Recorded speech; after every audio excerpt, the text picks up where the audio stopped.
Started off on the Friday, and I told Paige that we would take her out for a bite. I'd take her for a bite to eat, and when I picked her up, she was not looking in very good shape. So I proceeded to drive her to my stepbrother's house to hopefully detox her and to get her off drugs. And it started off a long spiral of events. She called 911 from my stepbrother's house, and the police came, and then the paramedics, and they took her to CHEO, and I asked them not to because the Children's Hospital of Eastern Ontario does not have any detox or withdrawal beds.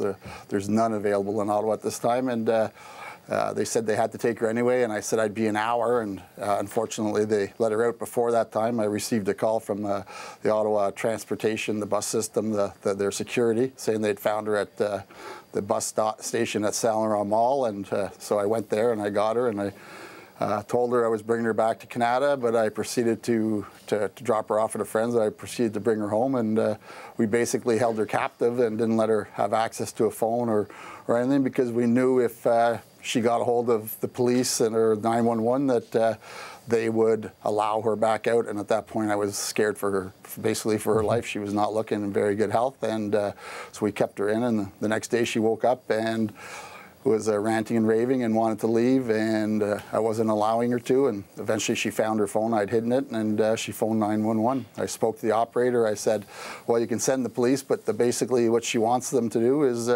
drive her into Canada. We live about 5 kilometers out of town, so it's a bit of a walk. And he said, I'm sorry, I got to send them anyway.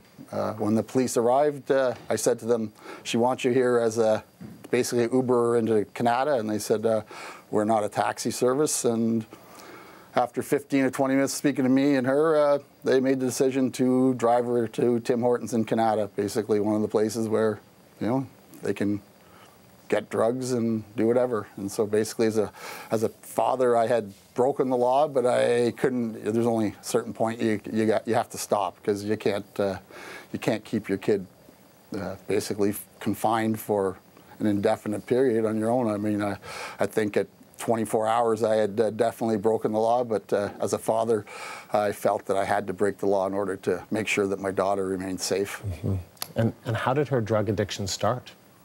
I think it started like a lot of teenagers throughout our country. It started probably between grade 8 and 9 in the summer of smoking pot, and it progressed into Molly or ecstasy, and then Xanax, and then the counterfeit perks hit Ottawa last summer, and a lot of the kids became then addicted to fentanyl. And now, as we're all pretty much aware, that all drugs that on the street, or a lot of the drugs that are on the street, contain fentanyl. And now it's a lot of the children or youth in the Canada, Stittsville, the western sort of area of Ottawa, are using cocaine and Xanax, which is counterfeit. It's not Xanax from the drugstore, it's a counterfeit Xanax. So as parents or society, we have no idea what the criminals are putting in those pills when they press them. What's this been like for you and your family to watch her go through this?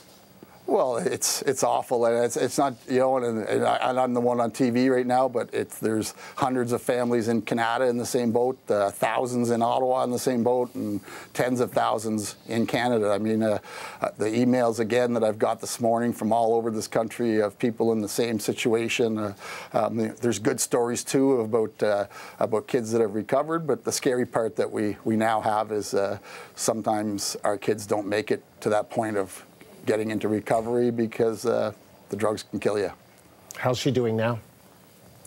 It's a day by day or a minute by minute thing, Andrew. It's I never like to say, because I've often in the past said, oh, Paige is doing well today, and within an hour or two I'm back in crisis mode. So we take it day by day. And do you know where she is, or?